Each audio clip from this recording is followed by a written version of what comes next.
Hello दोस्तों, मैं आज आपको सुनाऊंगा कहानी बेकार बहू और अच्छी माँ। एक बहुत ही सुंदर कहानी। एक गांव में रवि नाम का लड़का अपनी माँ के साथ बहुत खुश रहता था। रवि के पिताजी की अभी कुछ महीनों पहले एक बड़ी बीमारी की वजह से उनकी मृत्यु हो गई थी और अब घर के सभी खर्चों के लिए रवि को ही कमाना पड़ता था। लेकिन रवि की कमाई में जितने पैसे मिलते थे वह तो घर चलाने में ही खर्च हो जाते थे। अब रवि हर समय यह सोचता रहता था कि क्यों मैं कभी भी अपने कमाए हुए पैसों में से अपनी माँ के लिए आज तक एक साड़ी भी नहीं ला पाया। तभी एक दिन रवि के दोस्त ने रवि से यह कहा कि रवि, क्यों तू यहाँ थोड़े से पैसों में अपनी कमर तोड़ता है, तो एक बार मेरे साथ अहमदाबाद चल, बहुत तुझे खूब पैसे मिलेंगे। यह बात सुनकर रवि ने अपने दोस्त के साथ अहमदाबाद जाने के लिए हाँ हुआ था। अब रवि की खुशी का ठिकाना नहीं था। तभी उसने घर जाकर अपनी माँ को अहमदाबाद जाने की सारी बात बता दी और उसने अपनी माँ से यह भी कहा कि माँ, अब मैं आपके लिए अहमदाबाद से अच्छी साड़ियाँ मिल सका। यहाँ कमाकर मैं तुम्हारे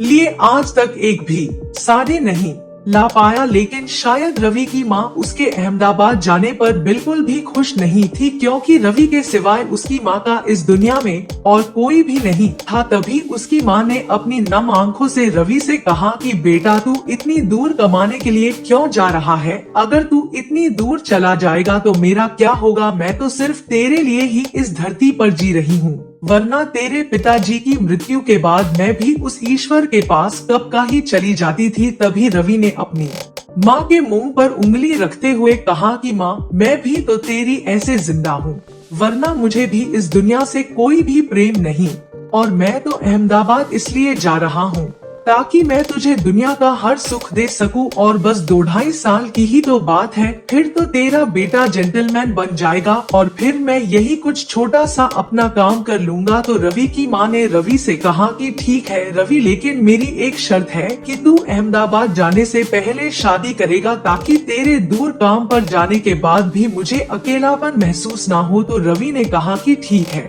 माँ, लेकिन तू इतनी जल्दी मेरे लिए लड़की कहाँ पर ढूंढेगी? माँ, हाँ, यह तो रवि की माँ ने कहा कि उसकी चिंता तो मत कर, वह मैं ढूंढूंगी। और कुछ ही दिनों में एक दूसरे गांव में रवि के लिए एक रेखा नाम की सुंदर सी लड़की मिल ही गई और रवि कुमार ने 1.5 महीने के अंदर ही अपने बेटे रवि की शादी हंसे करवा दी। और फिर हफ्ते भर बाद ही रवि नौकरी करने पूरे 2 साल के लिए अपने दोस्त के साथ अहमदाबाद चला गया और जाते जाते अपनी पत्नी रेखा को अपनी माँ का ख्याल रखने के लिए कह दिया। लेकिन रवि को क्या पता था कि उसकी पत्नी रेखा सिर्फ दिखने में ही सुंदर थी, अंदर से तो वह बहुत ही बेकार थी। रवि के जाते ही उसने रवि की माँ का जीना हराम कर दिया। अब हर रोज ही रेखा रवि की माँ से चूल्हे पर खाना बनाती और घर का सारा काम भी रवि की माँ से ही करवाती थी। और तो और रवि की पत्नी अपनी सास से रोज अपने पैर भी दबवाती थी, लेकिन इसके बारे में रवि की माँ हाँ या किसी से भी कुछ बिना कहती थी। बस वह तो बेचारी चुपचाप घर का सारा काम खुद कर लेती थी। और अब रवि भी अपनी कमाई हर महीने अपने घर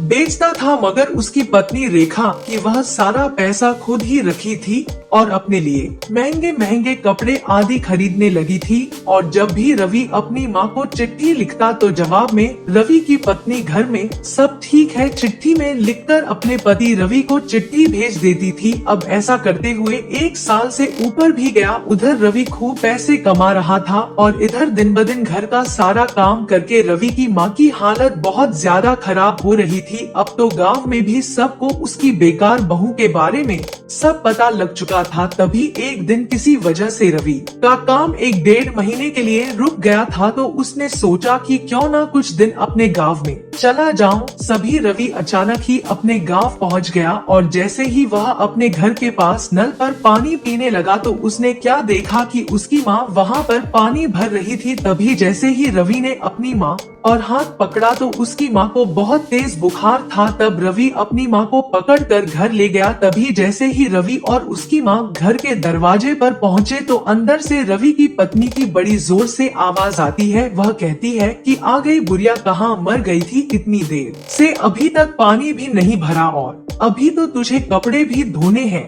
इतना सुनते ही रवि की आंखों में आंसू निकलने लगे। तभी रवि की पत्नी को बाहर से अपनी सास की आवाज नहीं आई तो वह बाहर की तरफ आई। तभी मार आते ही रेखा की आंखें फटी की फटी ही रह गई। उसने देखा कि उसका पति रवि और उसकी सास दोनों एक साथ ही घर के दरवाजे पर खड़े हुए थे। तो जैसे ही वह अपने पति रवि के पास बाहर आए वैसे ही रवि ने अपनी पत्नी रेखा के बड़ी जोर से थप्पड़ मार दिया और बिना कुछ सुने ही उसने उसे यह कहकर अपने घर से निकाल है कि रेखा, तुमने एक माँ का दिल दुखाया है और जीवन में तुम कभी भी सुखी नहीं रहोगी। अब रवि खूब रोने भी लगा और रोते हुए और रेखा से कहने लगा कि रेखा, मेरी माँ ने तुम्हारा क्या बिगाड़ा था जो तुमने उनके साथ इतना गंदा व्यवहार किया। अगर मेरी माँ की जगह तुम्हारी माँ होती तो क्या तब भी तुम ऐसा ही करती थी। और रेखा, अब मैं तुम्हें इस घर में नहीं रख सकता, चली जाओ मेरे घर से। तभी रवि ने अपनी पत्नी रेखा को धक्का मारकर अपने घर से निकाल दिया, लेकिन रेखा वहां से नहीं गई, वहीं घर के आंगन के पास ही बैठ गई। लेकिन रवि ने घर का दरवाजा बंद कर दिया, मगर फिर भी रेखा नहीं गई थी। शायद अब उसे सब समझ आ गया था। तो जैसी रवि अपनी माँ के लिए दवाई लेने गया वैसे ही रेखा घर के अंदर चली गई और अपने साथ के पैरों में गिर गई और उसे खूब रोते हुए माँ होने लगी। और रवि की माँ ने भी उसे जल्दी ही माफ भी कर दिया, क्योंकि आखिर माँ तो माँ ही होती है ना। अब रवि दवाई लेकर घर में घुस आया तो उसने देखा कि उसकी पत्नी रेखा उसकी माँ के पैर दबा रही है। अब रवि को सब समझ आ गया था तो उसने अपनी पत्नी रेखा से कहा कि देख लिया रेखा, तुम्हारी कितनी बड़ी गलती होने के बावजूद भी तुम्हें मेरी माँ ने कितनी आसानी से माफ कर दिया, और ऐसे देवी के साथ तुम इतना बुरा व्यवहार कर रही थी। तो रवि की माँ ने कहा कि कोई बात नहीं बेटा, जो मेरे नसीब में लिखा था वह हो गया, अब जाने भी दे। बहू को अपने आप अब बहुत ज्यादा पछतावा हो रहा है और उसने अपनी गलती भी मान ली और अब तू भी मान जा। इतने में ही रेखा भी अपने पति के आगे हाथ जोड़कर माफी मांगने लगी और कहने लगी कि मुझे माफ कर दो, अभी मैंने तुम्हारी माँ का बहुत अपनों किया, आज के बाद मैं ऐसा कभी नहीं करूँगी और तुम्हारी माँ को